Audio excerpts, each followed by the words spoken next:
Assalamualaikum warahmatullahi wabarakatuh.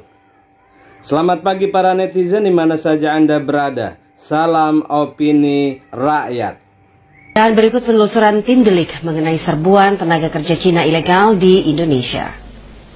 Sebagai kepala negara dan pemerintah, Jokowi tidak paham bahwa negara memiliki tujuan melindungi seluruh rakyat Indonesia, memajukan kesejahteraan umum, mencerdaskan kehidupan bangsa.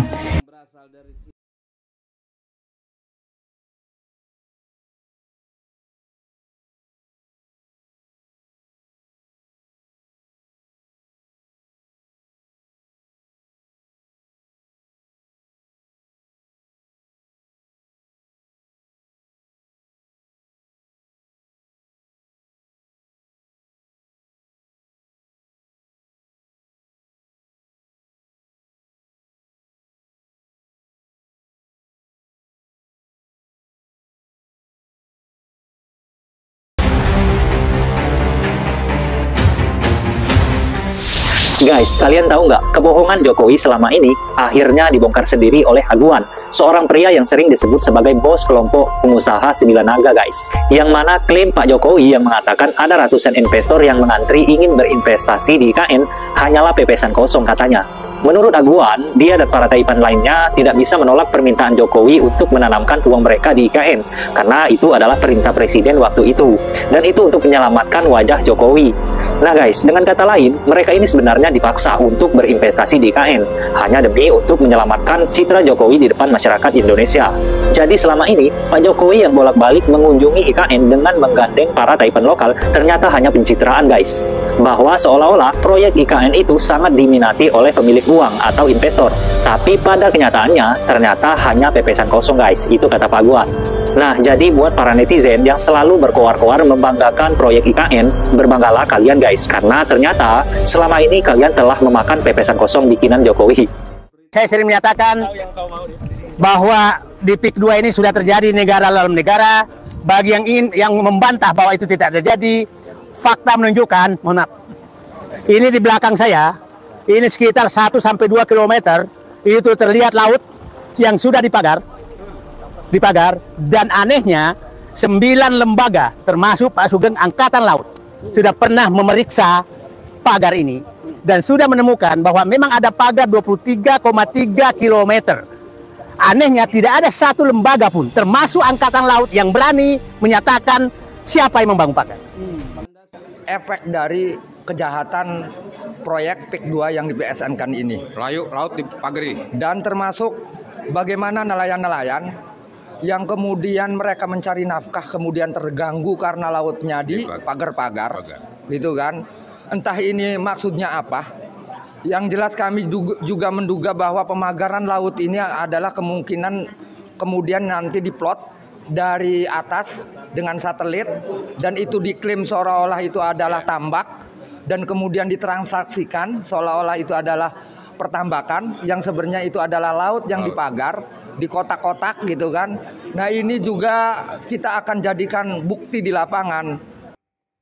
Kayak di Anda juga pemirsa, mereka datang dari dan bekerja mulai dari menjadi buruh bahkan berkebun tak jauh dari ibu kota Jakarta yakni di Bogor. Dan berikut penelusuran tim Delik mengenai serbuan tenaga kerja Cina ilegal di Indonesia.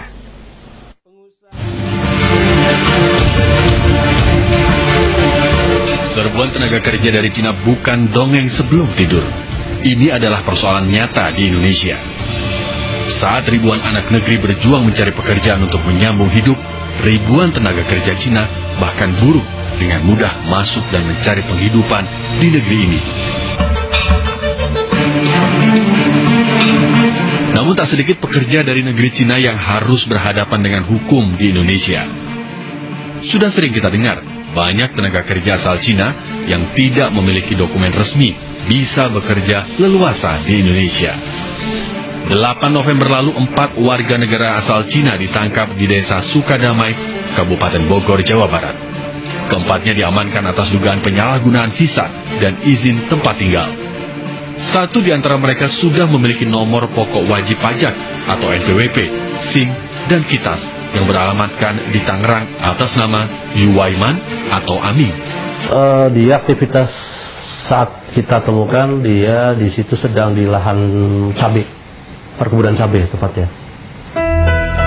Dengan berbagai usaha, akhirnya kami mendapatkan kesempatan untuk mewawancarai salah satu warga negara Cina yang ditahan di kantor imigrasi kelas 1 Kota Bogor.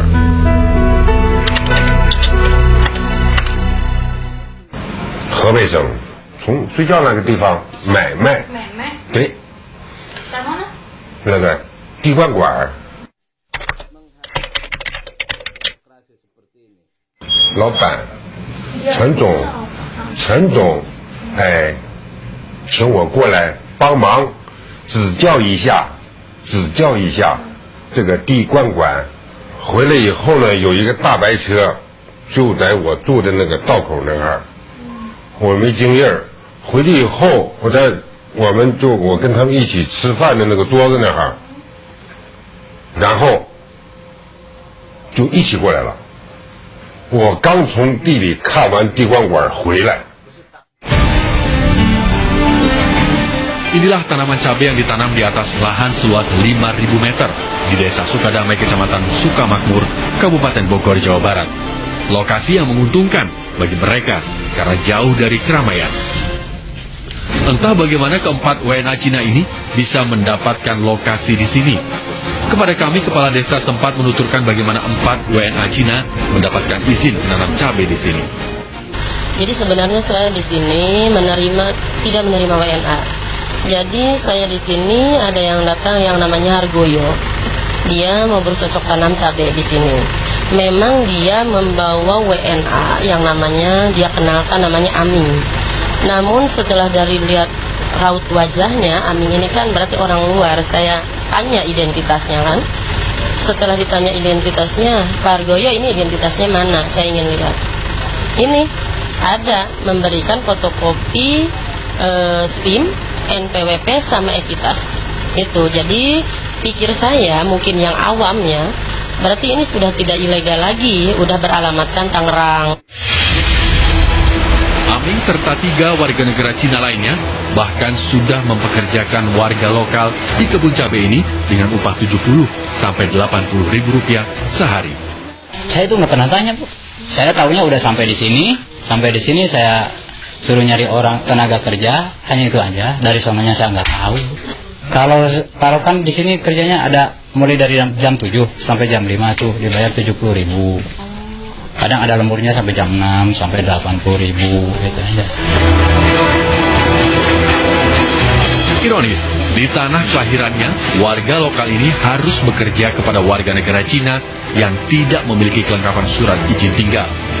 Lalu di mana kedaulatan bangsa ini? Saya kira memang pemerintah abai terhadap masalah ini dan kurang kehilangan kewaspadaan nasional. Pembiaran itu penyalahgunaan kekuasaan. Membiarkan imigran gelap masuk ke dalam ekonomi kita itu penyalahgunaan kekuasaan yang besar.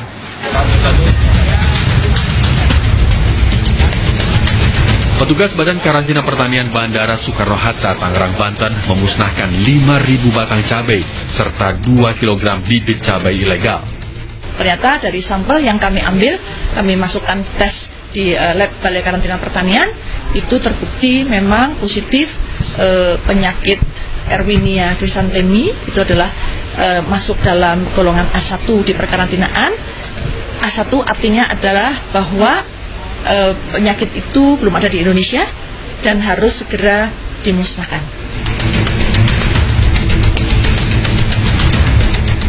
5.000 batang cabai ilegal tersebut disita dari perbukitan di kawasan Sukadamai, Kecamatan Sukamakmur, Bogor, Jawa Barat. Cabai yang disita ini berasal dari bibit yang dibawa 4 warga negara Cina. Setelah dilakukan uji laboratorium, cabai tersebut positif mengandung bakteri dan dapat merusak tumbuhan lain. Bahayanya adalah lebih kepada pertanaman sejenisnya, tetapi belum ada bukti bahwa itu akan membahayakan manusia. Jadi yang kemungkinan berpotensi akan tertular oleh penyakit Erwinia chrysanthemi itu adalah ya golongan cabai yang sudah ada di pertanaman di Indonesia ataupun yang sefamili dengan cabai, yaitu terong-terongan atau yang sering kita sebut dengan solanacea. Para penyusup ini harus menjadi perhatian serius pemerintah. Begitu mudah mereka masuk ke wilayah negeri ini dengan melakukan berbagai aktivitas yang membahayakan kedaulatan negara. Telat bertindak, Indonesia akan hancur. Sutoyo Abadi.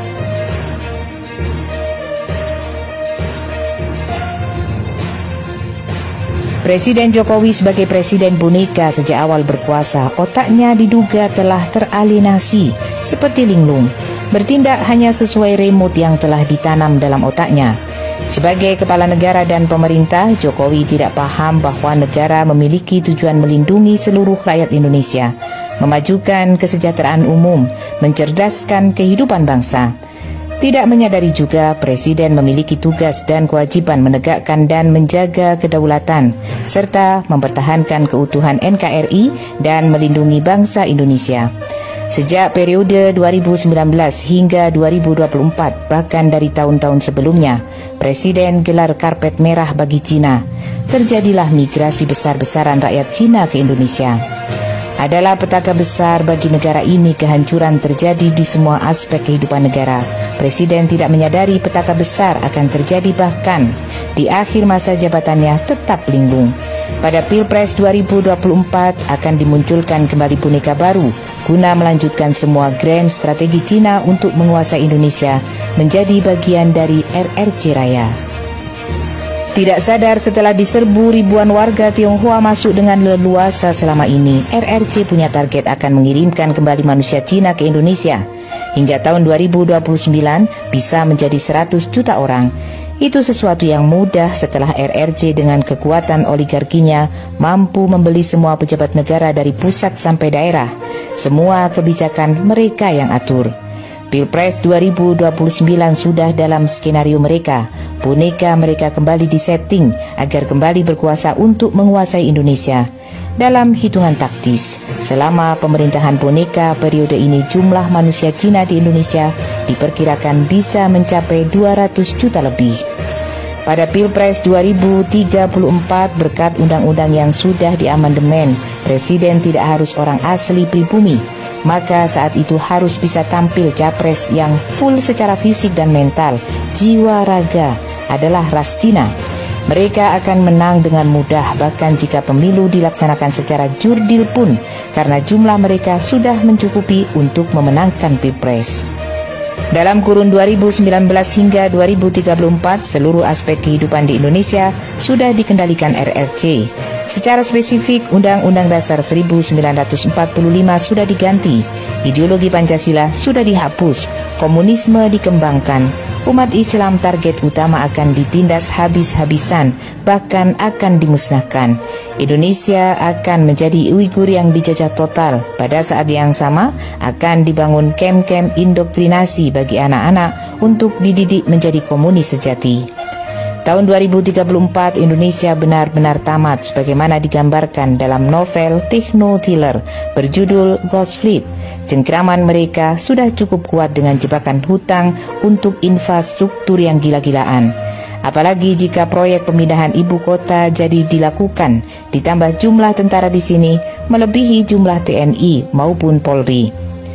Bukan hoax dan omong kosong, semua itu benar-benar akan terjadi. Telat bertindak menyelamatkan Indonesia, dipastikan negara Indonesia tiba saatnya akan bubar, hancur. Indonesia akan hilang dari peta dunia. Semua tinggal kenangan. Saya sering menyatakan bahwa di PIK 2 ini sudah terjadi negara dalam negara. Bagi yang membantah bahwa itu tidak terjadi, fakta menunjukkan, mohon maaf, ini di belakang saya, ini sekitar 1-2 km, itu terlihat laut yang sudah dipagar, dan anehnya 9 lembaga, termasuk Pak Sugeng Angkatan Laut, sudah pernah memeriksa pagar ini, dan sudah menemukan bahwa memang ada pagar 23,3 km. Anehnya tidak ada satu lembaga pun, termasuk Angkatan Laut, yang berani menyatakan siapa yang membangun pagar. Jadi bagi pihak-pihak menyatakan tidak terjadi negara dalam negara, saya katakan mulai dari Kosambi sampai Tanah Arah sana, sampai sana, itu sudah tidak ada negara. Bapak bisa bayangkan Angkatan Laut nggak berani menyatakan siapa yang memagar itu. Dan mereka sudah menemukan bahwa itu ada pagar. Ini faktanya di belakang ini di pagar, dan nelayan tidak bisa masuk lagi karena sudah dipagar. Sampai sekarang tidak ada yang berani. Jadi mohon maaf yang membantah, ini mereka belum bangun, mereka belum bebaskan, mereka belum menguasai, tapi sudah terjadi negara dalam negara. Apalagi sudah menguasai. Jadi bagi yang masih membela bahwa tidak ada negara dalam negara, PIK 1 sudah terbukti. Dulu mengibarkan bendera saja merah putih di jembatannya tidak boleh. Wartawan mau datang masuk ke pantai diusir. Sekarang mereka belum dapat hak apa-apa dari pagar, dan seluruh lembaga tidak ada yang berani satu pun menyatakan siapa yang memagar. Ada apa? Artinya, apakah kita masih merdeka? Oke? Kepada aparat, baik TNI, Polri, lihatlah negaramu sudah dijajah. Terima kasih. Assalamualaikum. Demikian saudara, apa pendapat Anda silahkan ditulis di kolom komentar. Terima kasih telah menyaksikan video ini sampai selesai. Salam hormat. Wassalamualaikum warahmatullahi wabarakatuh.